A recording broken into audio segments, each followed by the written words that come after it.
한국 대표팀 감독에 제시 마치가 가장 유력한 후보로 떠오르고 있는데, 제시 마치 감독은 기본적으로 프리미어리그나 분데스리가에서도 공격적인 감독으로 인정을 받았던 매우 공격적인 감독입니다. 제시 마치 감독의 이력을 봐도 이것을 알 수가 있는데, 제시 마치 감독이 뉴욕 레드불스부터 라이프치히의 수석 코치, 잘츠부르크의 감독, 라이프치히의 감독, 리즈의 감독이었어요. 그런데 여기서 리즈 같은 경우에는 비엘사 감독의 후임, 정말 공격적인 감독이잖아요. 그 감독의 후임으로 제시 마치를 골랐다는 것 자체가 얼마나 제시 마치 감독이 공격적인지를 알 수가 있는 거고, 기본적으로는 이 토대가 레드불 산하에서 만들어졌습니다. 뉴욕 레드불스, 라이프치히, 잘츠부르크, 요 세 팀이 레드불 산하에 있는 팀들이거든요. 맨시티가 만들고 있는 시티 풋볼 그룹처럼 각 대륙에 본인들의 팀을 하나씩 만들고 있어요. 그리고 시티 풋볼 그룹처럼 본인들의 스타일을 통일을 시켜놓죠. 그리고 여기서 중요한 게, 레드불 산하의 팀들은 모두 다 정말 공격적인 축구를 선호합니다. 그래서 랑닉 감독이 라이프치히에 있었던 거고, 나겔스만이 라이프치히에 있었던 거거든요. 그리고 이 제시 마치 감독도 뉴욕 레드불스에서 감독직을 할 때 공격적인 축구를 오랫동안 했어요. 2014-2015 시즌부터 2018-2019 시즌까지 감독직을 했었거든요. 그런데 레드불이 보니까 아주 공격적인 축구를 하는 거예요. 그래서 이 모습을 보고 시티풋볼그룹이나 레드불 같은 경우에는 본인의 브랜드를 전 세계에 이렇게 뿌려놓는 이유가, 본인들의 스타일에 맞는 재능들을 조금씩 끌어올려서 가장 최고의 위치에 있는 맨시티라던가 레드불 같은 경우에는 라이프치히에 올려놓는 것을 목표로 합니다. 그래서 유망주뿐만 아니라 감독도 이렇게 키워낸 거예요. 뉴욕 레드불스에서 정말 공격적인 축구를 하던 제시 마치 감독을 라이프치히의 수석 코치로 불러보고요. 그 다음에 여기서 인정을 받으니까 잘츠부르크의 감독으로 부임을 시킵니다. 그리고 여기서도 잘하니까 라이프치히로 올려서 쓴 거죠. 물론 라이프치히에서는 그렇게까지 호평을 받지는 못했지만, 기본적으로는 정말 체계적으로 본인들의 전술 스타일, 공격적인 성향의 축구를 추구하는 레드불 산하의 그룹에서 인정을 받았던 감독이고, 그렇기 때문에 리즈로 건너갈 때도 비엘사 감독의 축구와 비슷한 사람을 찾다가 제시 마치 감독을 찾은 거거든요. 그래서 이 감독의 전술이 라이프치히와 잘츠부르크, 뉴욕 레드불스, 이 팀들의 아까 공통점, 공격적인 축구잖아요. 심지어 전술과 포메이션도 비슷합니다. 어떤 포메이션이냐? 4-2-2-2 전형을 써요. 그리고 이 4-2-2-2 전형을 쓸 때 요 앞쪽에 있는 4명의 공격수 있죠? 이 4명의 선수가 모두 측면과 중앙을 가리지 않고 스위칭 플레이가 가능한 전형적인 9번 공격수보다는 세컨드 스트라이커를 4명을 기용해 버리는 전형을 선호합니다. 그러다 보니까 잘츠부르크에서 제시 마치 감독이 홀란드, 황희찬, 소보슬라이, 미나미노, 그리고 여기에 더해서 미드필더 라인에도 수비형 미드필더를 그렇게 선호하진 않아요. 음웨프와 유누조비치, 이 두 선수는 중앙 미드필더나 박스투박스 미드필더도 되지만 공격수도 되는 선수들이거든요. 그래서 심지어 잘츠부르크에서는 6명의 자리에 정말 공격적인 성향이 강한 선수들로만 구성을 해놨습니다. 그리고 특히나 요 앞쪽에 있는 4명의 선수들은 모두 다 측면과 중앙을 왔다 갔다 할 수 있는 선수들이죠. 소보슬라이, 미나미노, 황희찬 마찬가지고, 홀란드도 최전방 공격수지만 이 선수가 측면으로 빠져나가거나 이런 플레이를 왔다 갔다 할 수 있는 선수잖아요. 그리고 이 4명의 선수의 공통점은 매우 저돌적이라는 거죠. 그러다 보니까 어떤 전술을 많이 쓰냐면, 이 4명의 공격수와 이 2명의 미드필더, 6명의 이 블럭이 굉장히 좁게 모여 있습니다. 공격으로 전개할 때 사실은 뒤에서 만들어가는 플레이나 볼을 엄청나게 점유하면서 세밀하게 만들어가는 것보다는 조금 더 저돌적인 공격을 추구해요. 그래서 예를 들면 잘츠부르크의 공격수들이 이렇게 중앙에 모여 있을 때 앞쪽으로 그냥 먼저 패스를 찔러줘요. 찔러주면 뛰어들어가는 선수가 있습니다. 그럼 뛰어들어가는 선수가 볼을 향해서 상대 수비수와 함께 경합을 펼쳐요. 그럼 경합을 펼치는 순간 여기서 우리 공격수가 볼을 가져오면 더 좋고, 그러다 보니까 이제 공격수들이 저돌적인 그런 움직임이 필요한 거겠죠? 그래서 황희찬, 홀란드, 미나미노, 소보슬라이, 이 4명의 선수가 다른 클럽으로 이적을 해서도 저돌적인 스타일로 호평을 받는 선수들이잖아요. 앞쪽으로 볼이 떨어졌을 때 밀고 들어가면서 세밀함보다는 조금 더 많이 뛰고 부딪히고 이런 거에 능한 선수들이거든요. 그래서 달려들면서 싸웁니다. 싸우고 여기서 볼을 가져오면 좋고, 만약에 볼을 가져오지 못한다 하더라도 이 나머지 선수들이 순간적으로 올라가면서 좁은 공간을 계속 형성해요. 그러면 세컨 볼이 나왔을 때 이 볼을 다시 가져옵니다. 매우 공격적인 형태고 저돌성이 가미된 형태죠. 그리고 여기에 더해서 볼을 가져오자마자 앞쪽에 있는 선수들이 한 명은 측면으로 빠지고 한 명은 뭐 가운데로 들어오고 계속 스위칭 플레이를 하면서 정말 상대를 혼란스럽게 만들기 시작해요. 심지어 미드필더도 한 명 정도는 올라와서 공격 작업에 참여할 때가 있습니다.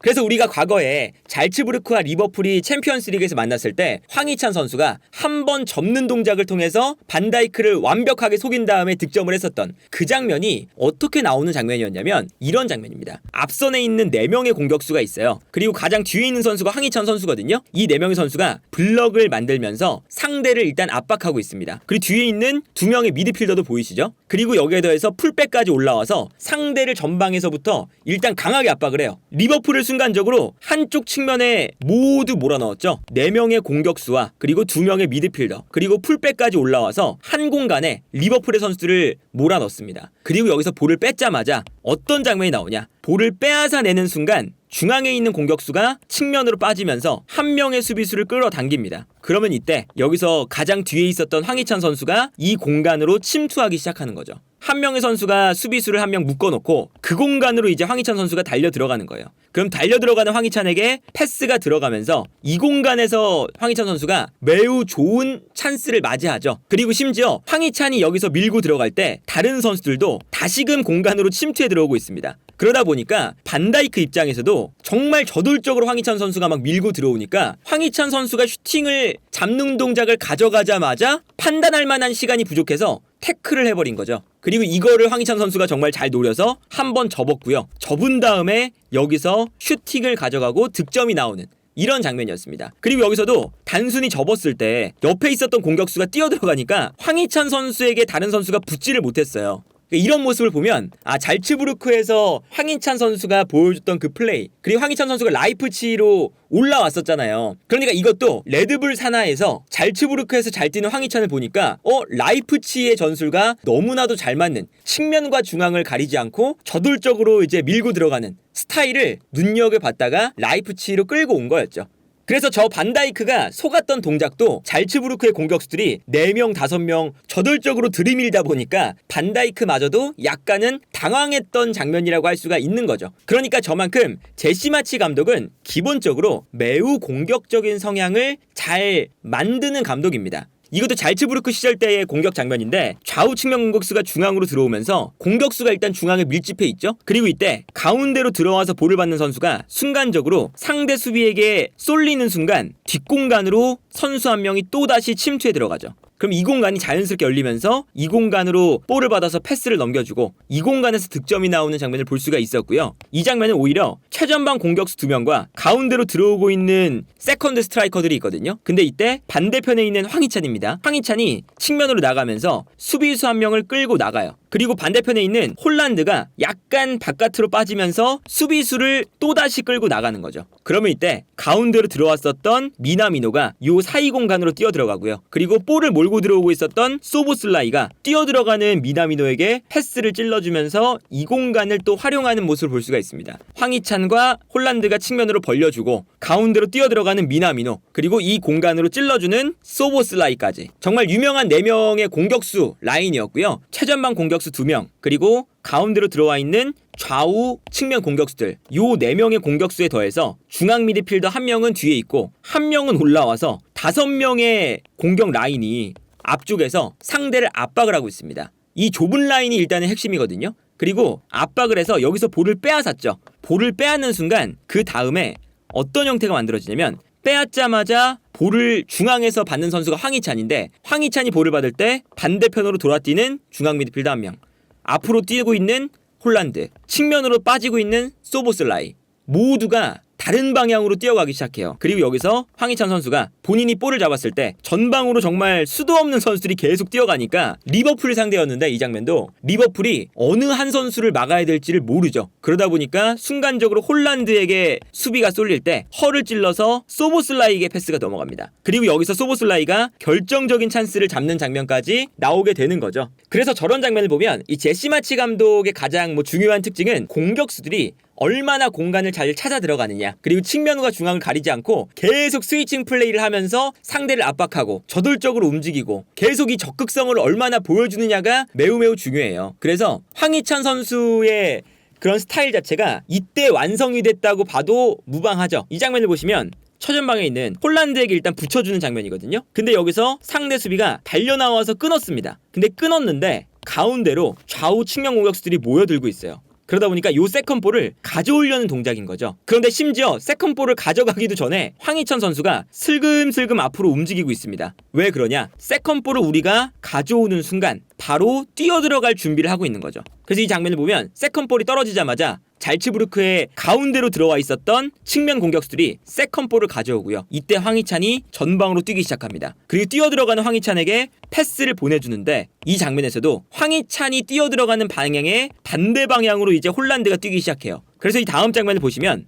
황희찬이 뛰어들어가면서 좋은 패스를 일단 받아주고 있고요. 이때 상대 수비가 자연스럽게 황희찬에게 쏠리니까 그 순간 홀란드는 반대편으로 뛰어가는 모습을 볼 수가 있는 거죠. 매우 공격적이고 저돌적인 모습인데 이런 모습이 우리가 하나 떠오르는 게 있죠. 전전 감독이었던 벤투 감독이 우루과이를 상대로 했던 경기에서 저런 모습을 많이 보여줬잖아요. 앞으로 붙여놓고 떨어지는 세컨볼을 잡자마자 뛰어들어가는 황희찬, 손흥민, 정말 측면 공격수들이 좌우로 계속 움직이면서 상대 수비를 혼란스럽게 만든다. 그러니까 벤투 감독의 스타일과 매우 비슷한 어쨌든 지점에 있는 거고, 그러다 보니까 벤투 감독도 측면 공격수와 중앙 공격수를 가리지 않는 선수를 좋아했거든요. 나상호, 손흥민, 황희찬, 조규성, 그리고 이강인 선수도 지난번에 벤투 감독을 만나서 인터뷰한 것도 보셨겠지만 이강인 선수를 뽑기 시작한 것도 이강인 선수가 원래는 공격형 미드필더만 보다가 측면과 중앙을 오갈 수 있는 스위칭이 가능한 선수가 되기 시작하자마자 이제 이강인 선수를 뽑았었잖아요. 그래서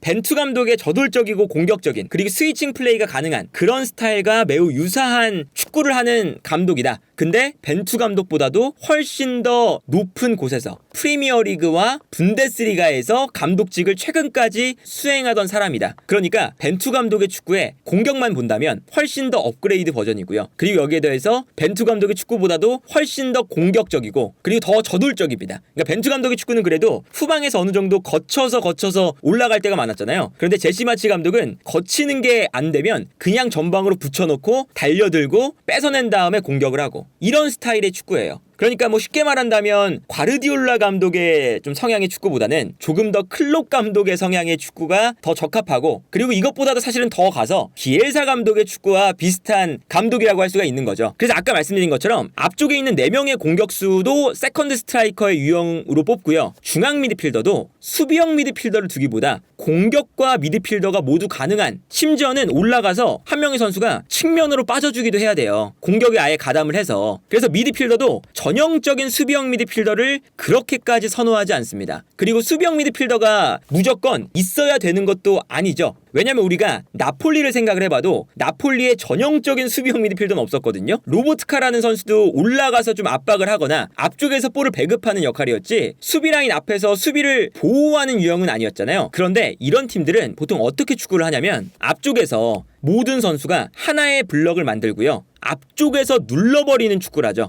과감하게 올라가서 하나의 블럭으로 왔다 갔다, 이 기동력이 더 중요한 거예요. 그래서 수비형 미드필더가 없더라도 간격 유지를 좁게 해버리면 라인 사이를 보호해주는 선수가 굳이 없어도 팀 전체적으로 압박을 할 수가 있다라는 건데, 이게 우리 대표팀의 특성과 참 많이 맞아 보이는 지점이 있습니다. 어떤 거냐면 우리가 일단은 수비형 미드필더 자리에 마땅한 선수가 없기도 해요. 그리고 여기에 대해서 우리는 2선 자원과 미드필더들이 많은 팀이죠. 그리고 결정적으로 최후방 라인에 김민재라는 라인을 높이는데 최적화된 선수가 있습니다. 그러다 보니까 우리가 이러한 형태를 만들 수가 있는 거예요. 최전방에 일단 손흥민, 조규성, 이강인, 황희찬, 이 앞쪽에 있는 선수들이 측면과 중앙을 오갈 수 있는 스타일로 일단은 구성이 되어 있거든요. 조규성이 나오지 않는다 하더라도 조규성 대신에 뭐 예를 들면 홍현석이 나온다, 이것도 가능한 거예요. 예를 들면 황희찬과 손흥민의 투톱, 좌우 측면에 홍현석과 이강인, 이렇게 나와도 제시마치 감독의 이런 스타일을 비춰보면 전형적인 구분 공격수가 없이 앞쪽에 있는 선수들이 계속 스위칭하면서 플레이하는 게 가능한 거죠. 그리고 여기에 더해서 우리가 마땅한 수비형 미드필더가 없다면 이재성이나 황인범처럼 공격성도 강하고 많이 뛸 수 있는 중앙 미드필더를 둔다라고 했을 때 이 선수들까지 올라가서 6명의 선수가 앞쪽 라인에서 블럭을 딱 만듭니다. 그리고 여기에 더해서 김민재를 중심으로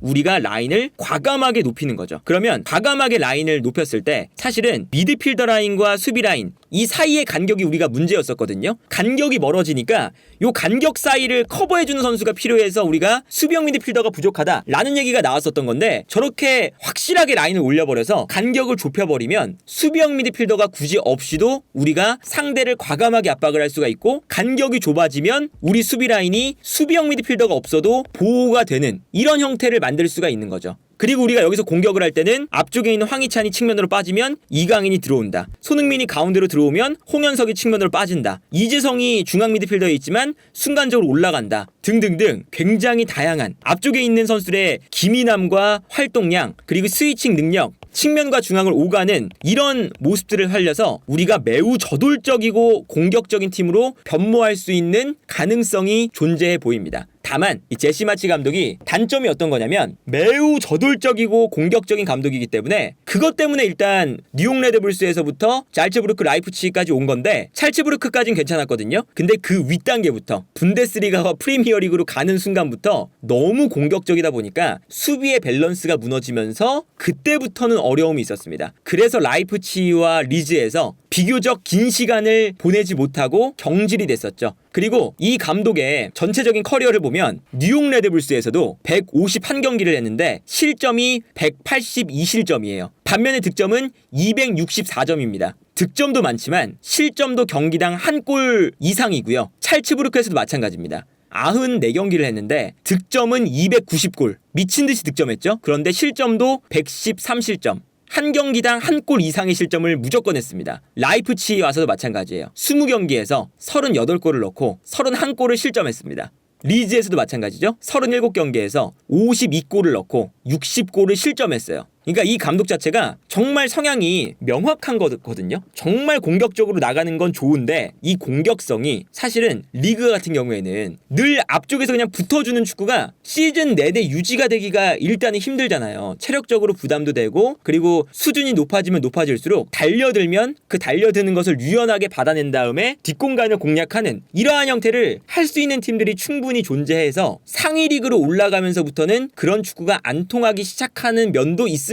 그래서 뭐 포스테코글루 감독과 매우 유사한 그런 성향의 감독이라고 볼 수도 있는 건데, 그렇기 때문에 제시 마치 감독이 대표팀 감독으로 온다면 이 감독이 우리 대표팀의 성향과 참 잘 맞을 것 같아요. 기본적으로는 이 감독이 가지고 있는 스위칭 플레이, 라인을 올려서 저돌적으로 압박하는 거, 부딪히는 거, 이런 것들이 벤투 감독 때 이미 형성되어 있는 우리 대표팀의 색깔이기도 하고, 그리고 우리 대표팀의 뭐 전통적인 그런 스타일 자체가 기동력과 측면과 중앙을 오가면서 계속 스위칭하는 거, 이런 것들이잖아요. 그리고 이제 우리 대표팀의 가장 강점 중에 하나가 이선 라인이잖아요. 이재성, 황희찬, 손흥민, 이강인, 홍현석 다 이선 자원이라서 우리의 스쿼드에서 가장 풍부한 자원들이 이선에 몰려있죠. 그리고 이 감독은 아까 말씀드린 것처럼 전형적인 9번보다는 스위칭 플레이가 가능한 이선 자원들로만 공격 라인을 꾸리는 것도 좋아합니다. 리즈에서도 최전방 공격수 자리에 로드리고를 배치를 했어요. 근데 이 로드리고도 발렌시아 시절 때부터 측면 공격수도 보면서 최전방 공격수도 보는 전형적인 9번 공격수는 아니었죠. 미드필더인 아론선, 그리고 측면 공격수인 용토, 이런 선수들이 이제 배치가 됐었던 그런 기억도 있어요. 그래서 세컨드 스트라이커 내지는 공격형 미드필더, 측면 공격수들만 사용해서도 공격이 가능한 감독이라는 점, 그러면 우리의 스쿼드적인 장점을 잘 살릴 수 있는 감독이라는 거, 이게 매우 마음에 들고, 우리의 수비형 미드필더가 없다는 약점도 이 감독은 수비형 미드필더가 그렇게까지 필요한 감독은 아니기 때문에 기본적으로 기동력이 되는 중앙 미드필더를 필요로 하는 감독이기 때문에 우리의 약점도 어느 정도 보완이 되는 감독이라는 거, 그리고 김민재라는 선수가 있기 때문에 제시 마치 감독이 좋아하는 수비 라인을 엄청나게 올려서 압박하는 이런 축구가 가능한 팀이라는 거, 여러 가지 생각해봤을 때 우리 대표팀이 공격적인 팀으로 변모하는데 매우 큰 도움을 줄 수 있는 감독이지만 밸런스가 부족하다는 건 분명한 약점이라고 생각을 하고 가야 되고, 어쨌든 우리가 제시 마치 감독이 오면 재미있는 축구를 하니까 초반에는 막 열광할 수 있어도 어쨌든 이게 역습을 당해서 무조건 한 골을 먹는 축구가 된다. 그래서 성적이 안 나온다 라고 하면 그것도 문제거든요. 그래서 우리가 이 제시 마치 감독이 만약에 우리 대표팀으로 온다면 프리미어리그와 분데스리가 정말 전술적인 트렌드의 최전선에서 감독직을 해봤던, 그리고 거기서도 공격적인 감독으로 평가를 받았던 좋은 감독이 우리 대표팀으로 오는 거기 때문에 당연히 환영할 만한 일이지만, 제시 마치 감독도 뭐 완벽한 감독은 아니기 때문에 이제 밸런스가 무너지는 단점도 존재한다는 걸 우리가 어느 정도는 알고 있어야 된다. 그리고 애초에 저 제시 마치 감독이 황희찬을 되게 좋아하다 보니까 아까 말씀드렸던 전술적인 성향을 생각해보면 황희찬을 안 좋아할래야 안 좋아할 수가 없죠. 저돌적으로 부딪히는 스타일, 공간으로 침투해 들어가고 측면과 중앙을 오가면서 계속 끊임없이 스위칭하고, 너무 황희찬에게 적합한 스타일이에요. 근데 우리가 이런 선수들도 많고, 그리고 기본적으로 황희찬에 대한 호감도가 있기 때문에 심지어 리즈 시절에 울버햄튼에 있었던 황희찬을 영입하려고도 했었기 때문에 우리 대표팀 선수들에게도 충분히 제시 마치 감독이 잘 맞을 거고 잘 녹아들 수 있는 감독이 아닐까. 그래서 기본적으로는 귀네슈 감독이라던가 뭐 르나르 감독도 분명히 좋은 감독들이지만 이 감독들보다 훨씬 더 상위 팀과 상위 리그에서 감독직을 해봤던 사람이기 때문에 기본적으로는 제시 마치 감독이 온다는 것에 대한 이제 기대치는 우리가 충분히 가져가도 되는 감독이 아닐까 싶네요.